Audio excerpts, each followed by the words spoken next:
Assalamu alaikum students. Today we will discuss another lecture which is phyletic lineage.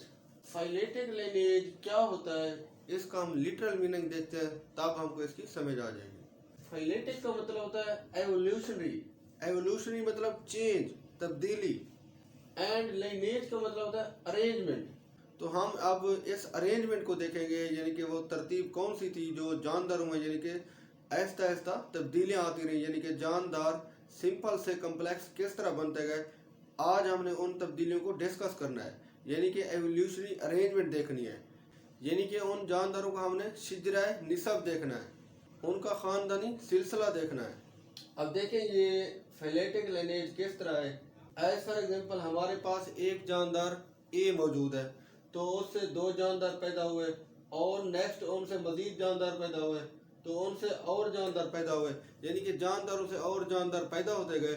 वक्त के साथ साथ उनमें तब्दीलियाँ आ रही हैं। जिस तरह देखें ये तीन जानदार हैं, तो ये कहाँ से क्रिएट हुए, कहाँ से पैदा हुए, तो इनका ओरिजिन ए है, यानी कि एक जानदार से और जानदार पैदा हुए तब्दील, इसको कहते हैं फाइलेटिक लाइनेज। अगर हम फाइलेटिक लाइनेज को डिफाइन करें, this is unbroken series of species and sister to descendant, यानी कि ये एक मुसलसल सिलसिला है, यानी कि ये मुसलसल एक चेन है, एक पूरी तरतीब है, कहीं पर ब्रेक नहीं है। जिस तरह आप देख रहे हैं ये हमारे पास एक सीरीज बन गई, एक चेन बन गई, और ये चेन एंसिस्टर टू डिसेंडेंट है। एंसिस्टर कहते हैं अबाव अजदाद, और डिसेंडेंट मीन औलाद, ऑफस्प्रिंग, यानी कि ये हमारे पास एंसिस्टर था और उससे ये डिसेंडेंट पैदा हुए, ऑफस्प्रिंग पैदा हुई, औलाद मतलब पैदा हुई। अब देखें बिग बैंग थ्योरी क्या कहती है। वो कहती है कि जी कायनात पहले एक बहुत बड़ा गोला थी, तो वो गोला जब ब्रस्ट हुआ, फट गया, तो उसके बहुत सारे छोटे छोटे टुकड़े हो गए, और वो टुकड़े बहुत गर्म थे, तो वक्त के गुजरने के साथ साथ वो फिर ठंडे हो गए। उन टुकड़ों में से एक टुकड़ा ज़मीन का था। जब वो ज़मीन का टुकड़ा ठंडा हो गया, तो आहिस्ता आहिस्ता उसके ऊपर जानदार पैदा होना शुरू हो गए।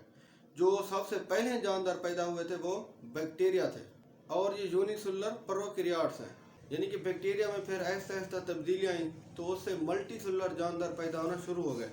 एलजी, फंजाई, एनिमल्स, ये सारे जानदार बैक्टीरिया से पैदा हुए। अब आहिस्ता आहिस्ता इर्तिका हो रहा था, ग्रेजुअल चेंज हो रही थी, जो आहिस्ता आहिस्ता तब्दीलियाँ आ रही थी। इसी तरह कहते हैं कि जी फिश जो पानी में रहते हैं उससे एम्फीबियन पैदा हुए। एम्फीबियन वो जानदार होते हैं जो पानी में भी अपनी ज़िंदगी गुजार सकते हो और खुश्की के ऊपर भी गुजार सकते हो। जिस तरह फराग हमारे पास एम्फीबियन है, ये दोनों माहौल में रह सकता है। जिस तरह छिपकली हो गई, अब ये छिपकली सिर्फ खुश्की के ऊपर रह सकती है, जबकि इससे पहले जो जानदार थे यानी कि एम्फीबियन, वो खुश्की और पानी दोनों में रहते थे, और इनसे जो पहले थे वो फिश थी, वो सिर्फ पानी में रहती थी। अब देखें आहिस्ता आहिस्ता एवोल्यूशनरी चेंज आ रही है, आहिस्ता आहिस्ता आपको तब्दीलियाँ देखने को मिल रही हैं। तो फिर रेप्टाइल्स का एवोल्यूशन हुआ, तो रेप्टाइल से हमारे पास बर्ड्स एंड मैमल्स पैदा हुए, और मैमल्स में ह्यूमन हमारे पास एडवांस मैमल है। तो ये एक तरह का फाइलेटिक लाइनेज था, यानी कि कौन सा जानदार किससे पैदा हुआ, तो ये फाइलेटिक लाइनेज था, यानी कि सबसे पहले कौन से जानदार था, उससे आगे कौन सा पैदा हुआ, यानी कि ये ग्रेजुअल चेंज किस तरह आई, इसको हमने पढ़ा। आगे हमने पढ़ना है थोड़ा फोसल के बारे में। फोसल क्या होते हैं?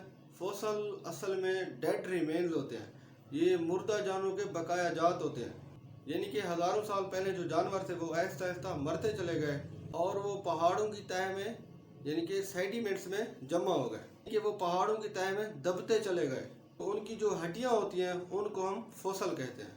अब देखिए सॉफ्ट फोसल कौन से होते हैं, यानी कि ऐसे जानवर जो बहुत छोटे हों, जिनकी हड्डियाँ मजबूत ना हों, जिस तरह कीड़े मकोड़े हो गए या फिर परिंदे हो गए, इनकी हड्डियाँ सॉफ्ट होती हैं, और ये हड्डियाँ प्रिजर्व ना हो सकें, रॉक्स में महफूज ना हो सकें, तो इसलिए हमारे पास फोसल रिकॉर्ड मिसिंग है, क्योंकि उन जानवरों की हमको हड्डियाँ ही नहीं मिल रही। अब हम थोड़ा बायोडाइवर्सिटी को डिस्कस करते हैं। बायोडाइवर्सिटी का लिटरल मीनिंग क्या होता है?